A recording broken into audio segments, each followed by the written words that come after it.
me il compito di aprire la sessione del pomeriggio, una brevissima introduzione a questo slot che dura tutto il pomeriggio di oggi e la mattina di domani.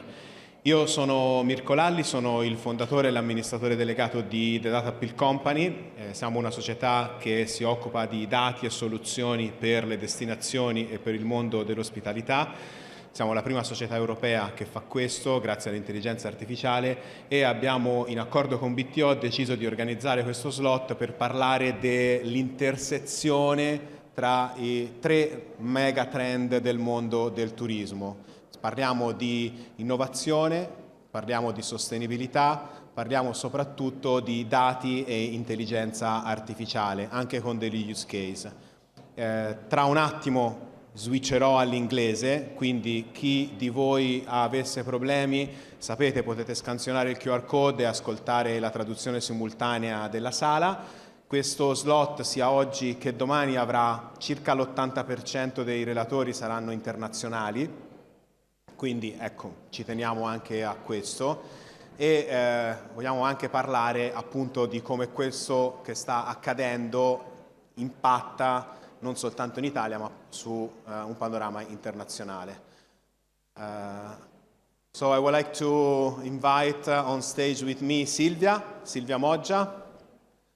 Silvia will coordinate the following slots.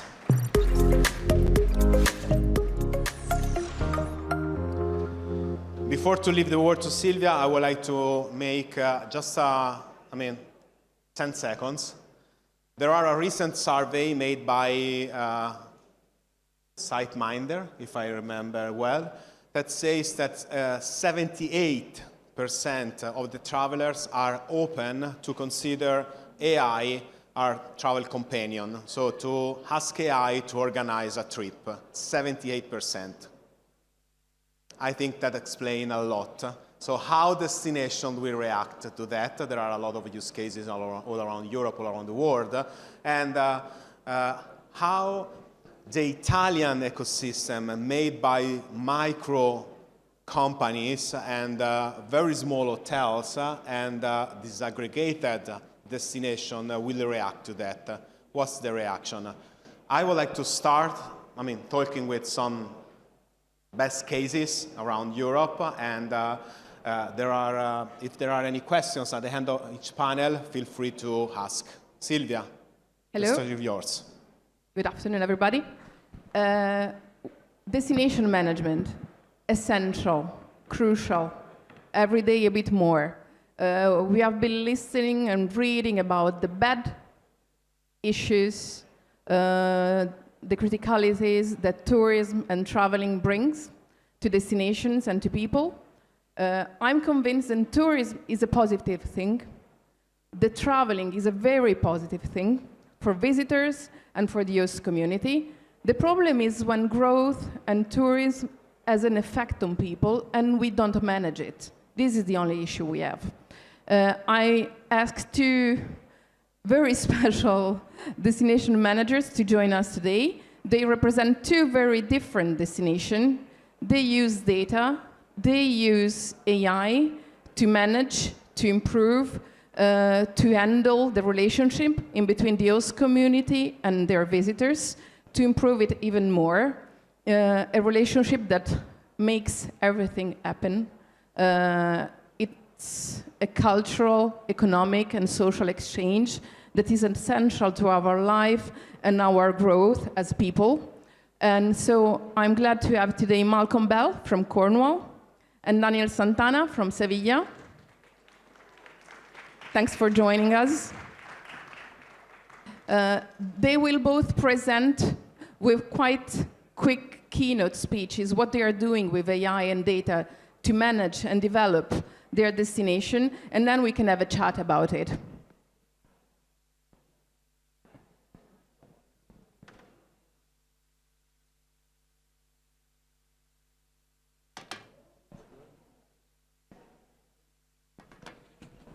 Good afternoon, everybody. I'm, as it said, Malcolm Bell. I'm now the Executive Chairman.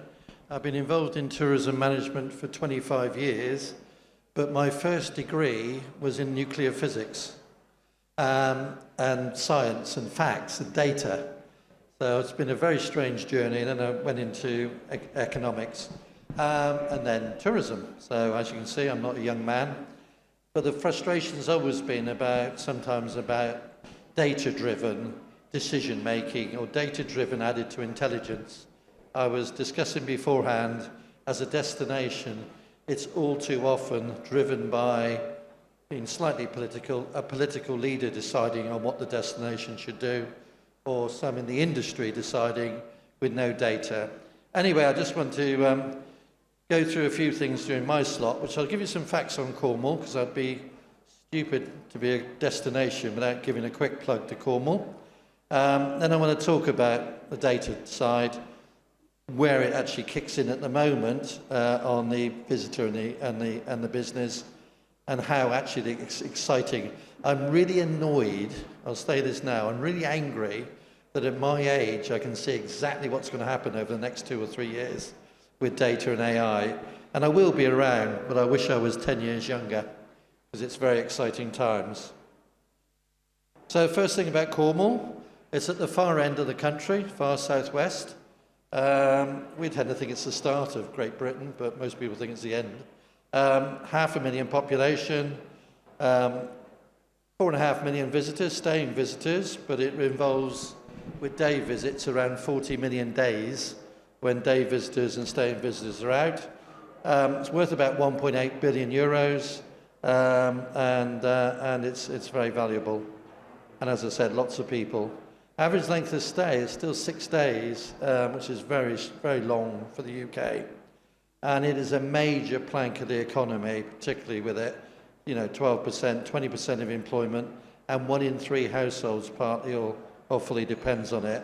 So getting it right and keeping the community on side is absolutely critical to prosperity and the visitor experience. So, what are the issues? There's some data that we do share. I think the main issue, we've always had a view, and we still are in many ways, of always having to look back, that the data comes in after the visit. The data on volume and value and everything comes in 6-8 months afterwards. The visitor information data comes in 2 or 3 months after. So we're almost like driving along, looking in the rear view mirror of a car. Now, if you look in the rear view mirror and the road ahead is straight, that's great. That's a good indicator. But if things are changing and it's moving, you get fooled into doing it. So one of the things I'm going to say is the ability to have live data and very fast data is going to be key. And really drilling down to the visitor side and how we enhance it. So we do a lot of seasonal. This is just a spidergram that says everybody hates parking.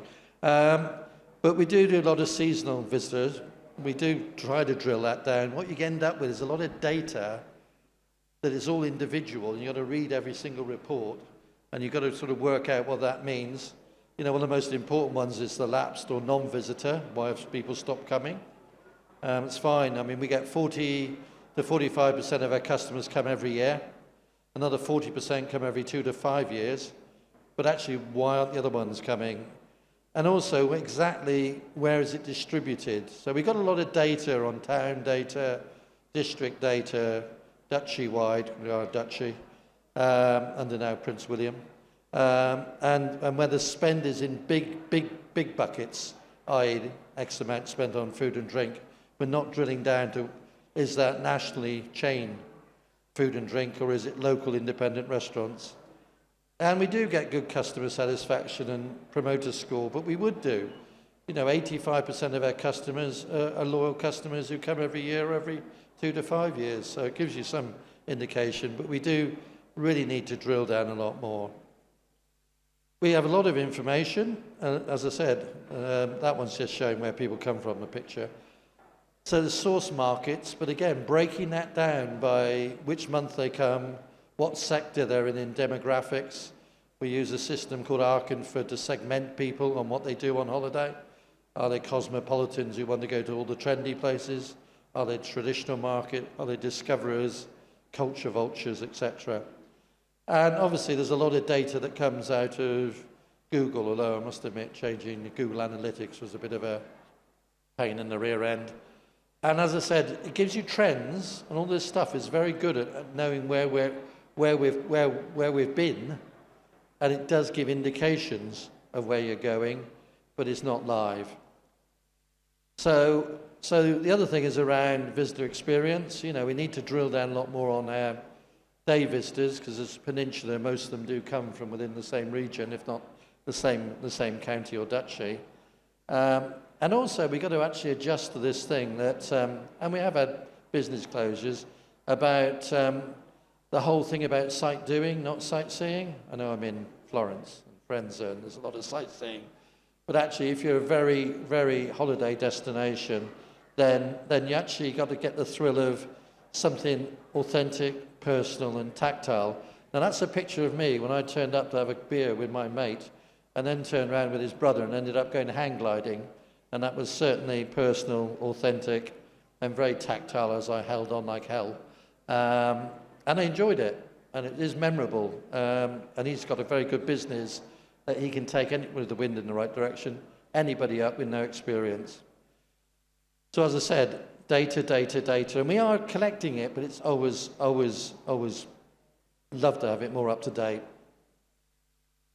And I think, you know, traditional tourist board data was always that historically looking back. And, you know, we have got a new project, a live project with the European Space Agency and the UK Space Agency, which is using low Earth satellites to actually track, only on 3 locations, but able to track car movements and car parking. So on the hotspots, it doesn't just go in the car park, it's how many people are driving on the road, how many people are parking up in different places. And that's now coming online this year to actually warn people to say, Porthcurno, which is an absolutely beautiful spot, you know, that is actually now rammed. You know, don't even bother trying to get there. But in additionally, what it will throw up is the alternative ways of getting there using public transport. So it will give a dynamic thing to say it's going to take you 2 hours to get there by car, but it'll be 55 minutes by bus. So the whole idea is actually linking live data with giving people alternatives. I think it's just a start. We would also, you know, love to have, and we are looking into it, but it's very expensive, feed in from credit card companies of where our visitors are spending. Same with mobile phone location data, and we are looking at that because you can, they will provide it, it does cost you, they will provide it in terms of that data. So there's a lot of data you can actually get. But the most important thing is the use of AI, because my nephew, who's into AI, he's a professor in astrophysics, and he's moved into this field with a company called Leonardo in Australia, now being bought out by Canva. People know Canva? So you know it's serious stuff. But what he would say is it's not artificial intelligence, it's machine learning. It's the ability to process lots of data from different sources very quickly to come up with an intelligent answer. But you need the sources of data to come up with that intelligent answer, and only part of that. So it's actually live data to spot emerging trends, to spot what's happening literally while visitors are in destination, not 6 months later. And for the customer, I think it was quite interesting in the introduction, I do believe that customers will increasingly ask various different bots and AIs to give them an itinerary for the day. I mean, 2 years ago, probably nobody was using ChatGPT. Now everybody's using it, says he. So you'll have your own digital travel consultant, and there'll be lots of them. And the challenge will be is that will produce brilliant, personal, dynamic itineraries, especially with changes in the weather in the UK.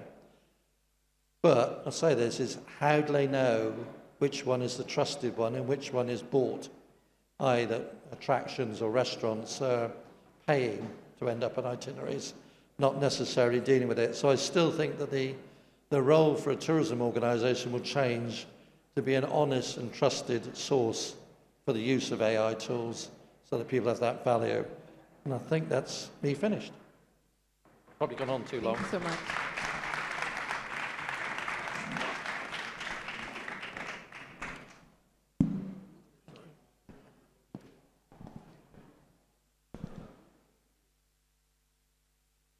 it's not working.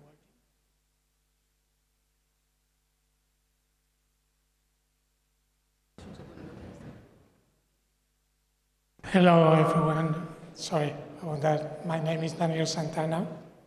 I come from the Smart Tourism Office of Sevilla, and I'm going to speak to you about the challenges that we find at the Smart Tourism Office and the projects that we are developing at the moment. Just a quick word about our goal. We intend to improve the life of the residents, enhance the visitors' experience, and to make our companies more competitive. And we do so by implementing 5 pillars, which are sustainability, accessibility, digitalization, governance, and innovation. And we are constantly building a digital ecosystem. What we learn, we share it today, and the knowledge that we build, we use it to improve our information system, the intelligence system of Sevilla, and of course to overcome challenges. Where do we come from? Very briefly, we started producing reports in 2017 on PDF. We have moved from 14 KPIs to over 122. In 2021, the Smart Office was founded, and we follow the actual line of action that we have spoken to you about. And the next step would be to include all the data that we produce and the projects in the city platform. Where are we located? We are a company owned by the City Council. Our name is Contursa, and we are under the umbrella of tourism and digitalization. I'm going to speak a bit about data for decision making now, explaining the reality and city challenges. This is our intelligence system that is public. You can all check it, it's for free. It includes 11 dashboards that go from hotel establishment to visits to museums. Sorry, that was quick. Maybe I should go back there. So we public reports every month on specific markets or the current situation of the whole market, as you can see here. Okay. Each dashboard, at the bottom of the page, you can find the data source, the data provider, the periodicity, and how frequently we update it. The next steps for us in this aspect would be to gather information from our own companies in Sevilla rather than going to buy it outside. To explain the reality, we are working on 3 new indexes: the tourism sustainability, the tourism activity, and the economic impact index. These are the 3 I have just spoken about. The tourism sustainability index, which is, we have now at this moment, the number is 65 over 100, okay? We still have a lot to do, but we have improved from last year. And it considers, as you can see, distribution of tourist income, concentration of tourism supply, carbon footprint, perception of tourism sustainability, motivational diversification, dependence on origins, and seasonality. This another index, tourism income index, it shows the distribution of expenditure. Here we can see how accommodation and restoration are the main ones in Sevilla, all across, I would say. This one is the Tourism Sustainability Perception Index. This is what people are commenting on social media after they come to Sevilla, and they have a very high praise of cultural and well-being, and we must improve in things like local commerce. The Tourism Activity Index is a very complex index that takes into account more than 200 variables. And this approach aims to improve the monitoring and assessment of the tourism activity, okay? For this, we need our companies and the university to collaborate with us, and we are working with the Pablo de Olavide University in developing the project. There's another study that we have carried out with the University of Sevilla, is a local economic impact measurement of tourism. The goal of this one is to quantify the contribution of tourism to the local economy and how it relates to different sectors. Okay, and now about the city challenges. Of course, there's density and tourist flows. Every large city in Europe, I think they are experimenting the same situation. Our goal is to relieve congestion in the Jewish quarters, the center of the city, and redirect tourist flows to some other neighborhoods, the likes of La Macarena, Nervión, Northern, or Triana, always improving the quality of life the quality of the visit experience and the quality of life of the residents. Of course, we rely on public and private entities, tech companies, data companies, the university, and so on. We are going to follow 3 steps. We have just completed the first one, which is analyzing the reality to know how many tourists go, how long do they stay, what do they, how do they feel, and where do they move from there. Then after that, we'll prototype solutions, and then once we have done that, we'll analyze the impact and include it in the intelligence system. For analyzing the reality, we have combined 3 technologies: Wi-Fi tracking, optical sensors, and also the information from the mobile operators. We need the 3 of them because the mobile operators can supply us the information about visitors or residents. We can know if somebody is from Sevilla or not. The optical sensor what it does is counting people when they walk by, and the Wi-Fi tracking allows us to know how people are moving and to identify devices within the zone. This device here for Wi-Fi tracking is from a Spanish company called Galgus, based on Sevilla.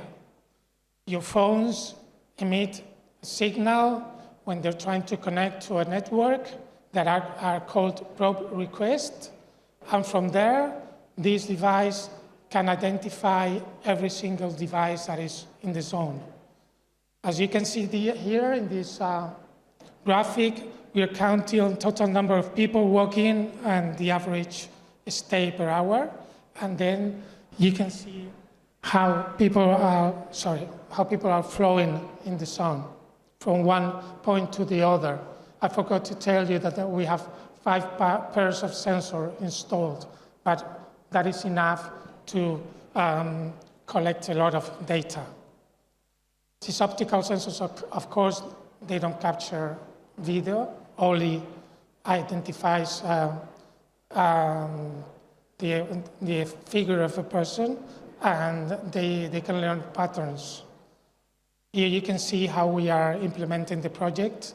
We had an issue with the optical sensors because Sevilla is so sunny and they are placed so high that they were counting the shades of actual people as a person itself. So we had to recalibrate them.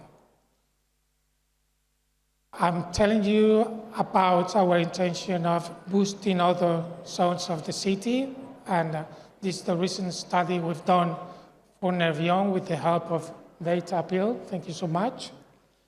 We have limited 2 areas, 1 and 2, of the neighborhood. And in the analysis of Nervión, the different phases, we have just completed the first one, which is neighborhood diagnosis. Okay? To this, we'll follow with market segmentation, sustainability, design of the tourist offer, marketing and promotion, and measurement and analysis of results. We have seen almost 900,000 mentions of the sentiment people have on social media, classified into 6 categories. We have seen 649 points of interest, and as I was telling you before, restoration as a predominant is a predominant aspect of the city in the 2 zones. And also over 74,000 digital traces have been analyzed. And most of the traces are concentrated in catering and accommodation, as you can see in the 2 graphics. We have also made a ranking, I guesstimate, comparing the number of points of interest with the digital footprints and sentiments of people on the internet. The popularity of Nervión at the moment is 55.8 compared to Sevilla city center, which is 72.5. However, regarding the Santa Cruz neighborhood, gastronomy and accommodation are slightly better in Nervión. So that's something that we now know for sure. We also know that most of the traces are written in Spanish by couples or families that are traveling, and they spend their money in restoration and accommodation. Very interesting about the attractions that the analysis shows that the reviews fall mainly on heritage and religious resources. So we have learned a lot here, things that we need to check and things that we need to promote. Regarding hospitality, most of the resources that appear are very recent, from 5 years ago. They're directed to young people, fast food, Italian restaurants, hamburgers, and as I was telling you, 86.5% of the traces are written in Spanish, followed by English, French, Italian, Portuguese, and Korean people on a 6th place. Okay, we observe how during the months of the summer months, the traces go down and they recover from September to reach the peak in December. And finally, it should be noted that most reviews are made on Google, followed by TripAdvisor and The Fork. Entertainment has a low volume of activities, so we need to look into this, and we are going to have a serious task ahead of us, a challenge in working with, identifying and promoting entertainment in the zone. We have also observed how tourist signage is an issue at the moment, because all the signage is pointing to the opposite side of the city, to the river. So we need to work on that and point the information to the other part of Nervión. As you can see, mobility-wise, Nervión is very complete. It's really well communicated by bus and metro. Also by bicycle, we have one of the largest bicycle networks in Europe with 200 kilometers all over the city. And this line shows the most commented resources on social media. By identifying that line, which will be the red one now, that correspond to pedestrian walking from the city center to Nervión, and comparing it to the mobility transport system, we can identify hubs like the 2 circles that identify stations and the Santa Justa train station, and where people can use public transportation.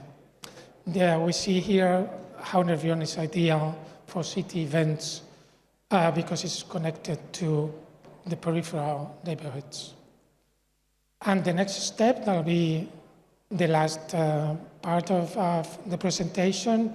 When we've done the diagnosis, we need to keep identifying existing resources tangible or not, identifying points of interest and heritage resources, and evaluate the state of the infrastructure. Keep working on transport, signage, accessibility, and its capacity to receive tourists, okay? And make sure that our offer matches the demand that is coming to the neighborhood. And that would be all. Grazie mille.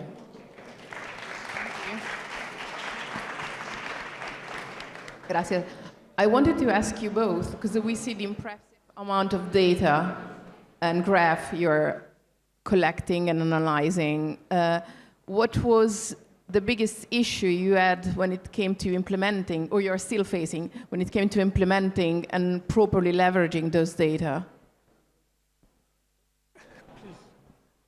Our biggest issue is cost. Because a lot of data exists there, and quite rightly, if people hold data, it's of value.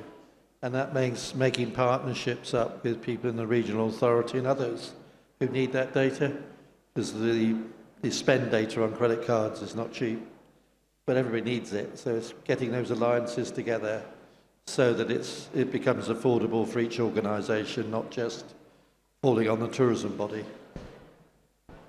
Yeah, the issue, I think, is what use we make of the data without entering dangerous terrain.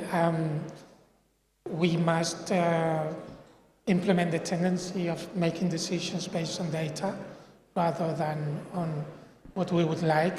A bit.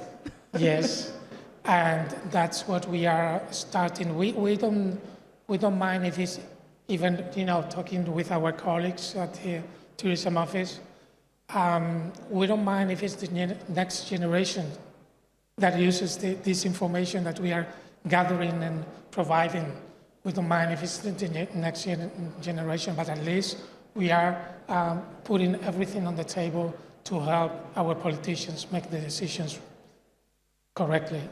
I think another one is we're very similar, that it's a massive industry run by small business and independent. So, we have experimented with QR codes to get data off visitors, but sometimes it's the establishments just don't use the materials we give them and incentives. I don't quite know why, but trying to animate, because if you were a £2 billion, which ours is a £2.4 billion turnover business run by 4 corporates, they would have incredible data, whereas ours are run actually by 15,000 different businesses. But trying to get the collaboration and sharing of just simple things like, QR codes to drive people to survey and information data is very, very tough.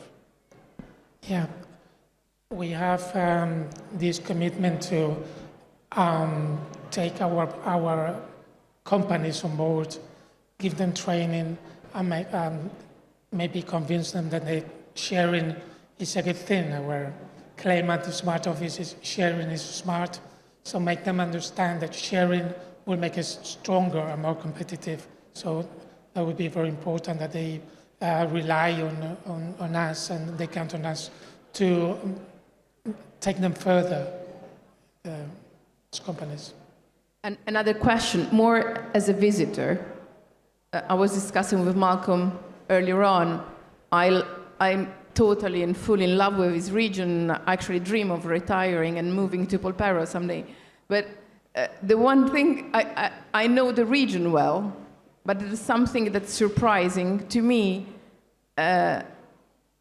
when you move there or when you move around or decide to visit or plan a trip there, you expect the beauty of tides, landscape, stunning coastal path, pubs, and beer.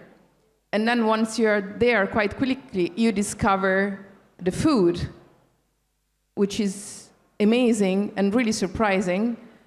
And you discover wine, which is a trick of climate change. But I want to know if you already have data about this, if it's changing what you're doing, how you decided to promote and market the region, if there's a shift, or it's also something you leave for tourists to discover. It is shifting. It's getting the data is hard. The advantage we have within the UK market is that most cookery programs, and there's a big one on Saturday mornings, every other week there's a Cornish chef.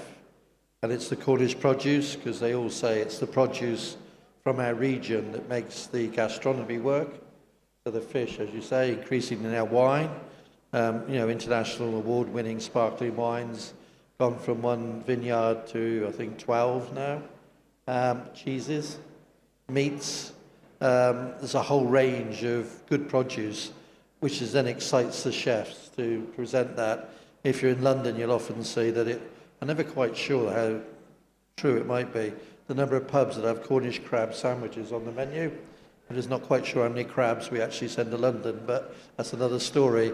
But it has now become part of the brand in the UK, that the word Cornish is not just about being a holiday destination, it's about quality food.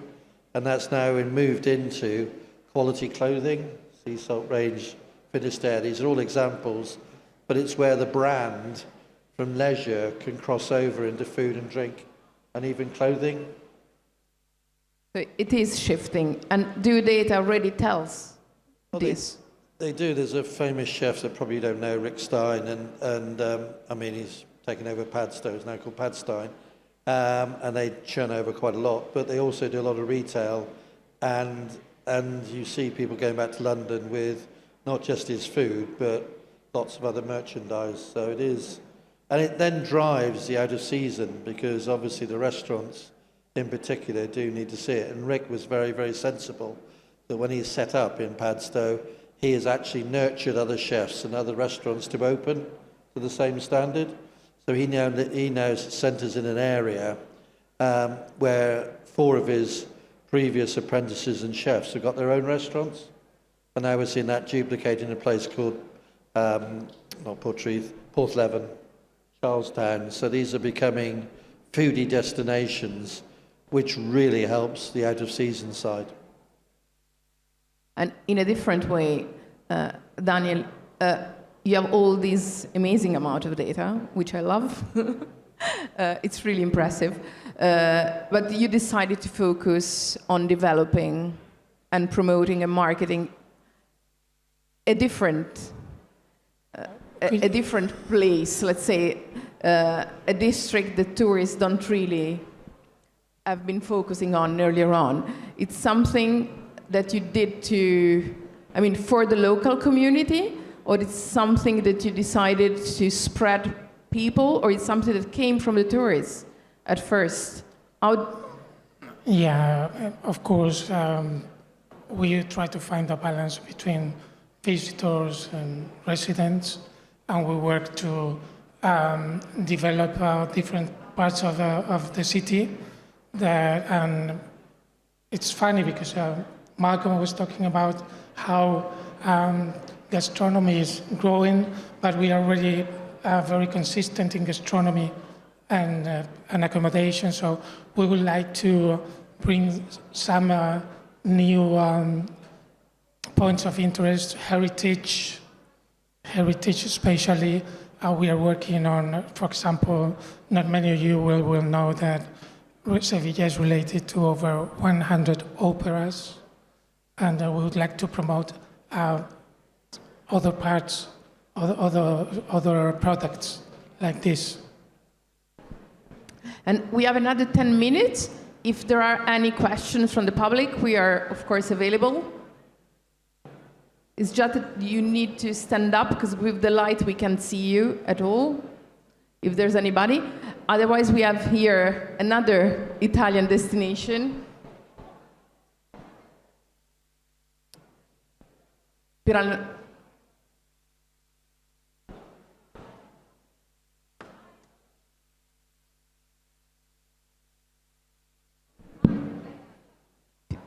She have a question. No, I can do for you. I have a question as well after that.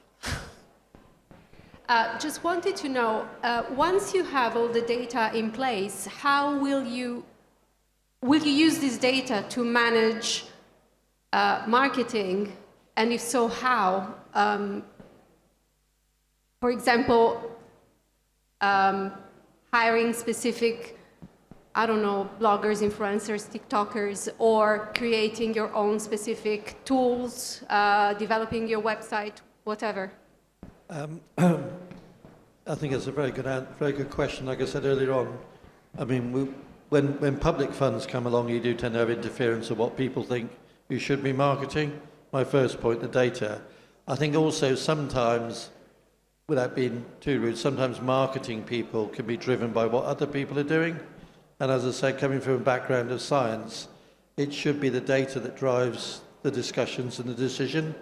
So what we see is that increasingly we'll make quite dynamic messaging, particularly with digital channels, about how you get out to the right audience with the right message that's meeting their needs at the time when it suits us, and also looks at some change behaviours as well. And would you ever use marketing to influence data? I mean, say, for example, like Sevilla, we have a very clear example of people that want to go to the city center, and would you use promotion to incentivize tourism and increase tourism in other areas? Yes, that's our intention. That's the plan. So the following steps would be to join our promotion team and with the commission in the city council to know what we are going to implement. But it's definitely on the agenda to promote other areas of the city, such as Nervión. And we are going to collaborate with like Sevilla Football Club, which their stadium is there, to promote sports as well in the zone. I think the other one to my mind is a lot of it going forward, without using the wrong words really, but what we always say is we've got to move to a position where the right people are in the right place at the right time, because that comes back to community acceptance. The more a community is having visitors that really treasure their place or are enthusiastic about the same thing, the higher the level of visitation communities will take. One of the challenges we had in the COVID years is we had lots of people coming to Cornwall who really didn't necessarily want to be in Cornwall, and that really kicked off quite a kickback of anti-tourism, which we never had for 10 years, and even now it's still niggling there, because when we got a sailing event on in a sailing town, or a music event going on, or sea shanties, you get masses of people there, but everybody's happy because it's local residents and visitors enjoying the same thing. May I? I think we have 2 minutes. So just a final question very quickly, also for the Italian destination, if you want to replay, I will be very glad. I mean, it's pretty clear that the role of a DMO, of an entity like you, is to promote a destination, is to market a destination, and have a very clear role in the marketing. But what we registered is that there is a shift toward, your internal stakeholders. If you're actually doing that, are data useful for that? So to inform and report to internal stakeholders, because what we register is that more and more destinations are active to manage their internal stakeholders, that be local government or enterprises, companies in the destination. What is your experience for that? I think we're just starting that process, to be honest. It's a bit like the new markets. Cornwall's very seasonal in the summer, but we have a whole new markets of digital nomads that can go anywhere. Sure. We have people that can have a workation. They can come down, do some work and do it. We have no data on that, as well as other markets I won't bore you with. So I think that's where, marketing marketing will move from maybe 50% creative, 50% data, to maybe 80% data and 20% creative. And a DMO has got to be more of a visitor experience management organisation, with promotion as one part, but we should be able to use the channels to get to the right customers rather than just broadcasting to everyone. Do you agree if I ask you only visitor experience? And you may be taking in charge for citizen experience? I think when we talk about visitor experience, it's also like in Cornwall, the 25 million days, and then the 14 from local people. But you're exactly right, is what is the experience that people want in November And if it's November and you're over 60 and you're interested in art, as opposed to, that's where we can get very granular in the future, I believe. That's what I said. I think the next 5 years is going to be very exciting about how the data will build to enable really intelligent marketing, which isn't just selling, it's actually meeting the needs of those people. That's the most effective marketing. It's not trying to convince them, it's persuading or seducing Which them. is the topic of our next panel Yes. here. Behaviors. Great question. Would you like to also answer the same? Yeah, about the internal use of data.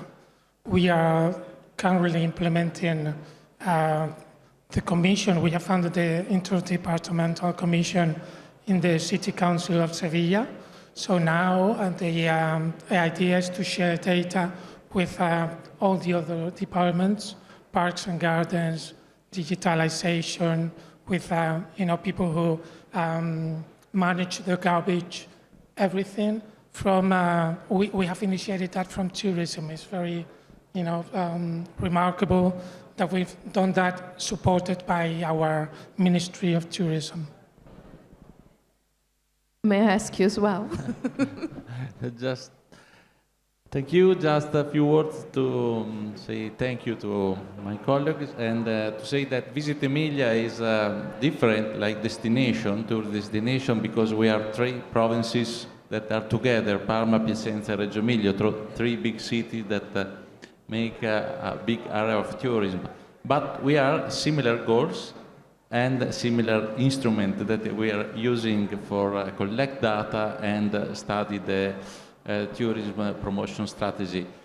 Anyway, we have 2 difficulties to that. One is to collect all the data that we have, because we have the people moving in the city, we have the phones catch cellular, and we invest to the credit card expenditure in our destination, but we have to try the way to put and to read this data all together.